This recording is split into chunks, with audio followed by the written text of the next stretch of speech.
Let's start with this example. New types of digital technology have allowed acoustic engineers to create sophisticated noise filtering devices. As a result, he or she can now eliminate unwanted noise with a precision never before possible. Now, the pronoun over here is he or she.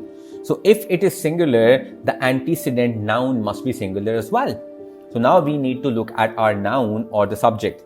So we are basically talking about acoustic engineers, which is plural.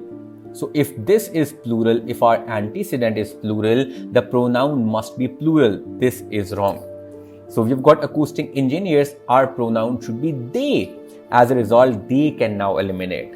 So our answer choice is option choice D. Next question. Hidden between a bookstore and a cafe, San Francisco's Jack Kerouac Alley is easy to overlook. Once a place to throw garbage, they have been transformed. We are talking about San Francisco's Jack Kerouac Alley, which is singular. If the antecedent noun is singular, the pronoun must be singular as well. So you basically put them together and see whether they agree with each other or not. This is singular, so the pronoun must be singular as well. Over here, it's plural, so that's why it's wrong.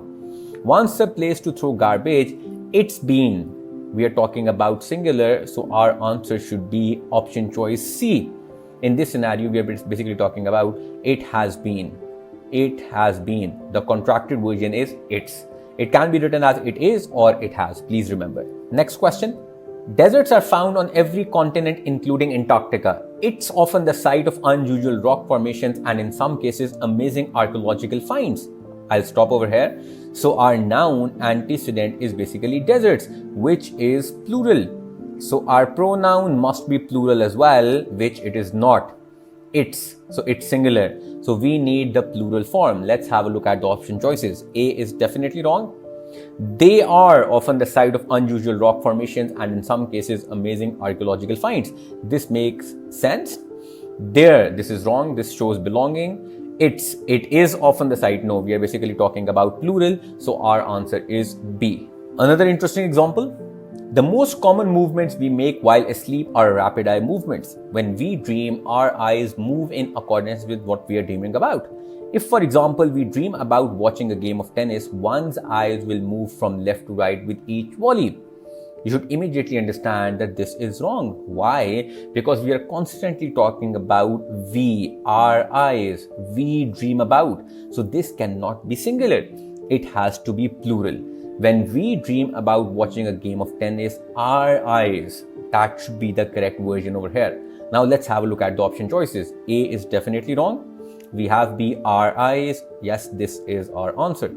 Their eyes, this is definitely wrong. Their eyes, definitely wrong. B is the correct answer. Let's move to the next question. Our eyes will move from left to right with each volley. These movements generated in the dream world escape from normal sleep paralysis and leak into the real world. Seeing a sleeping person's eyes move is the strongest sign that he or she is dreaming. So our pronoun is singular. Let's look at the antecedent. Seeing a sleeping person's eyes. So we are talking about a singular antecedent as well. So our noun is basically singular. Our pronoun is also singular. So there is agreement. The answer should be no change.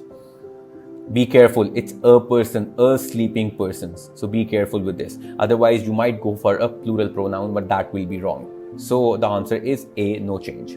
Another interesting example. Sorry guys, I just try to make sure that you do as much practice as possible. So that's why I try to bring in as many questions as I can. Okay, let's begin.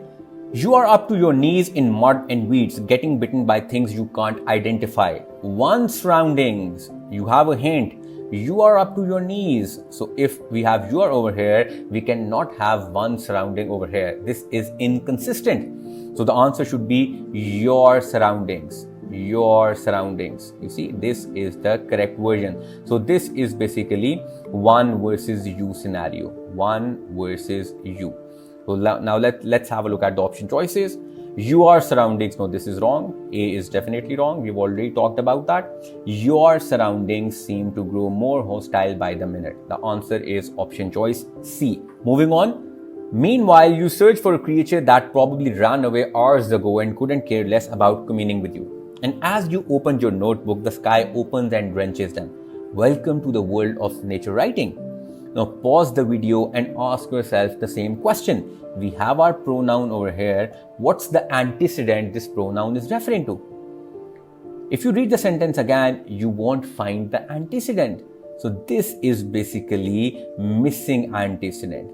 Now you will have to look at the option choices and see what we are basically talking about. And we have our clue. The clue is this: welcome to the world of nature writing. Let's look at the option choices. No change, no, this is definitely wrong. We need a clear noun antecedent. The pages, and as you open your notebook, the sky opens and drenches the pages. So we are basically talking about writing.